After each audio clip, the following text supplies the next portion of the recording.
ভাই সে কথা খাও না এই সোল বলেন এই সোল বলেন এই সোল বলেন না খুব অত্যাচারের মধ্যে পড়ছি ভাই বুঝছো হ্যাঁ এ ভাই নিয়ে দিন দাঁড়া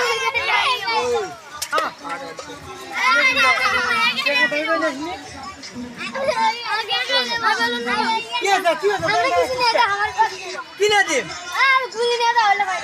গুলি ও ভাই সোলবার খুব কেমন লাগাছে বুঝছো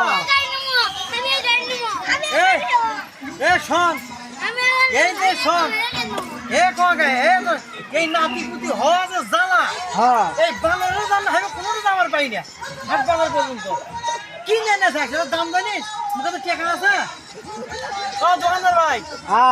এই গুলির দাম কয় টাকা বললে 20 টাকা বা 2 টাকা করে হলে হবে ভালোই হয়েছে হ্যাঁ ভালোই হয়েছে পারলে আমরা কিনবো কি গো পারলে আমরা কিনবো এবার আজকের বাজারে না সস্তা দাও নাতিগুলো কেদার করেছে ভাই টাকা দেখিনি বুঝছো 2 টাকা করে দেই ভালোই হয়েছে 8 টাকা করে দিলে হবে হ্যাঁ এক কিনারে পকেট কাটা লাগলে